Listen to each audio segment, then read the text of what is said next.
നമസ്കാരം, ഫുക്രിയിലേക്ക് സ്വാഗതം.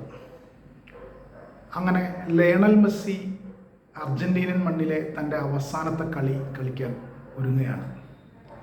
ദിവസങ്ങൾക്കുള്ളിൽ അദ്ദേഹം അർജന്റീനയിലെ തൻ്റെ അവസാനത്തെ മത്സരം കളിക്കും. കൃത്യമായി പറഞ്ഞാൽ 13 ദിവസം. ഇന്ന് മാർച്ച് 18 മാർച്ച് 31 അദ്ദേഹം ബ്യൂണസ് അയേഴ്സിൽ വെച്ച്, അർജന്റീനയുടെ തലസ്ഥാനമായ ബ്യൂണസ് അയേഴ്സിൽ വെച്ച് മെസ്സി തൻ്റെ അർജന്റീനയിലെ അവസാനത്തെ മത്സരം കളിക്കും. ഫൈനലിസിമ റദ്ദാക്കിയതിനെ തുടർന്ന് ഗോട്ടിമലയുമായി ഒരു മത്സരം സംഘടിപ്പിക്കുകയാണ് അർജന്റീന. അത് മാർച്ച് 31 ബ്യൂണസ് അയേഴ്സിൽ വെച്ചാണ് നടക്കുക. അതായിരിക്കും ലോകകപ്പിന് മുന്നോടിയായി അവസാനത്തെ അർജന്റീനയുടെ സൗഹൃദ മത്സരം, അർജന്റീനയിലെ അവസാനത്തെ മത്സരം. നമ്മളെല്ലാം കരുതുന്നത് പോലെ ലോകകപ്പിന് ശേഷം മെസ്സി വിരമിക്കുമെന്ന് ഉറപ്പാണ്.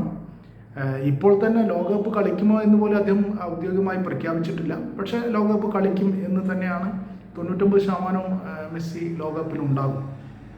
അങ്ങനെയാണെങ്കിൽ മെസ്സി ലോകകപ്പിനായി അമേരിക്കയിൽ, അദ്ദേഹം ഇന്റർ മയാമിക്ക് വേണ്ടിയാണ് കളിക്കുന്നത്. അമേരിക്കയിൽ വെച്ച് തന്നെയാണ് ലോകകപ്പും നടക്കുന്നത്. ലോകകപ്പോടുകൂടി വിരമിക്കും എന്നാണ് മെസ്സിയുടെ കാര്യത്തിൽ എല്ലാവരും കരുതുന്നത്. അങ്ങനെ വരുമ്പോൾ അമേരിക്കയിലായിരിക്കും അദ്ദേഹം അവസാനമായി അർജന്റീനയ്ക്ക് വേണ്ടി ബൂട്ട് കെട്ടുക. അതിനുശേഷം അദ്ദേഹം അന്താരാഷ്ട്ര ഫുട്ബോളിൽ നിന്ന് വിരമിക്കും എന്ന് തന്നെയാണ് എല്ലാവരും കരുതുന്നത്.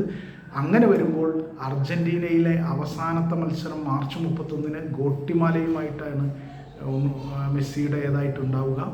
ആ മത്സരം അത് ആരാധകരെ സംബന്ധിച്ചിടത്തോളം, പ്രത്യേകിച്ച് അർജന്റീനയിലെ ആരാധകരെ സംബന്ധിച്ചിടത്തോളം വളരെ പ്രധാനപ്പെട്ടതാണ്.